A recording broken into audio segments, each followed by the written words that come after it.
Hola, ¿cómo están? Hoy hablaremos del incisivo central inferior. Es el diente más pequeño presente en la arcada dentaria. Son en número de dos, uno a cada lado de la línea media.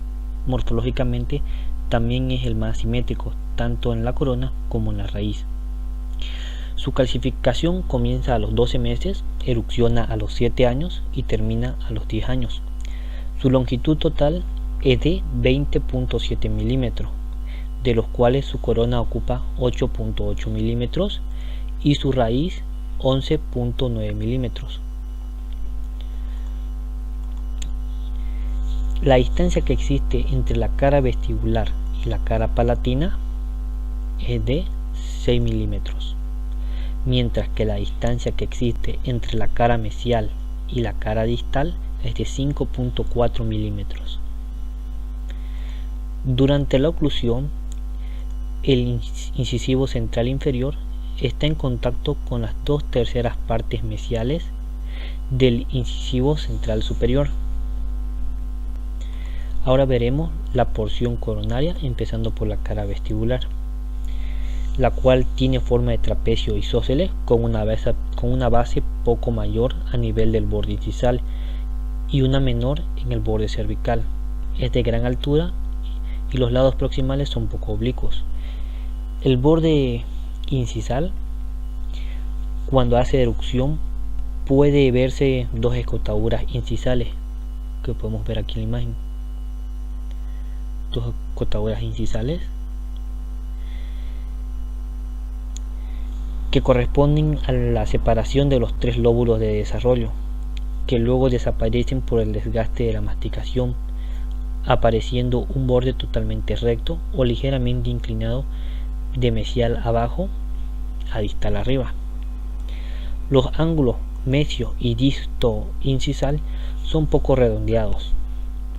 Incluso pueden verse agudos de acuerdo a la magnitud de la desgastación por la fricción en todo el borde. El borde mesial y distal, a partir de su tercio incisal, van estrechándose progresivamente hacia cervical. Se observa una leve diferenciación en sus oblicuidades. El mesial forma un ángulo de 8 grados, mientras que el distal uno de 10 grados. El borde cervical es pequeño, curvo y de menor dimensión que el borde incisal. Es convexo hacia la raíz. En cuanto a la superficie,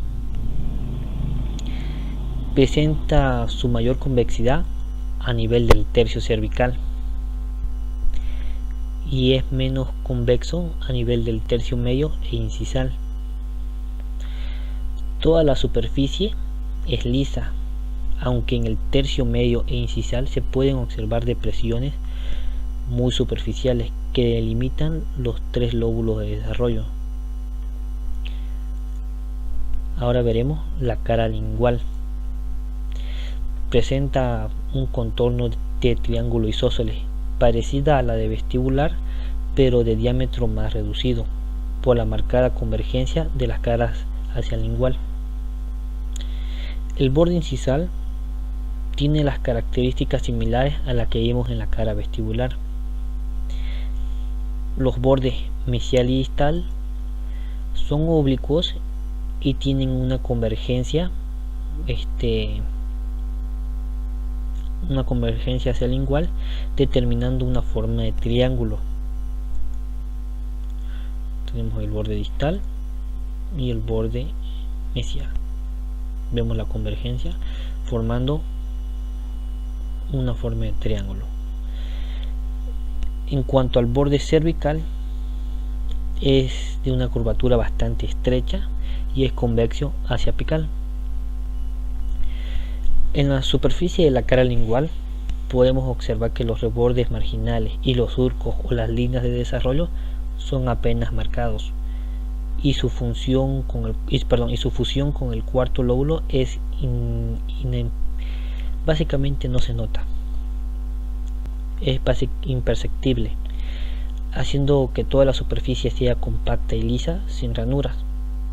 La fosa lingual está tenuemente marcada, determinado por una leve concavidad en el tercio incisal y medio, como podemos observar. En el tercio cervical, el cingulum es el único elemento que se encuentra más resaltado y de convexidad más simétrica. Ahora veremos las caras mesial y distal, que tienen forma de triángulo y son alargadas. El borde vestibular es convexo en toda su extensión, siendo más convexo en su tercio médico y menos convexo en su tercio medio e incisal. El borde lingual es convexo en su tercio cervical y cóncavo en su tercio medio e incisal. En cuanto al borde cervical, corresponde a la línea cervical o la línea del cuello. Presenta una concavidad apical.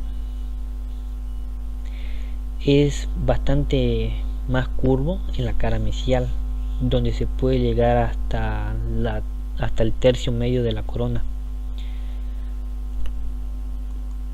En cuanto a la raíz, es bastante delgada y única, en un corte transversal, como el que podemos ver aquí en la imagen, a nivel del tercio cervical y medio. Presenta un contorno ovoidal, aplastado en sentido mesiodistal. La cara lingual es bastante estrecha, es bastante estrecha más que vestibular. Los contornos vestibular y lingual de la raíz desde mesial son rectos y coinciden en dirección a los lados de la corona. Si pusiéramos una línea imaginaria, podríamos ver que forma una forma de más o menos de cono, pero la característica que posee el incisivo central inferior es que su ápice es más puntiagudo.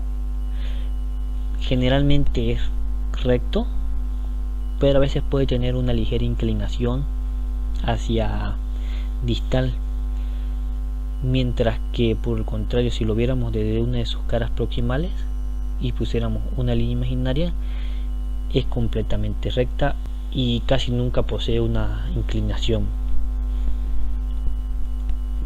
Y eso sería todo.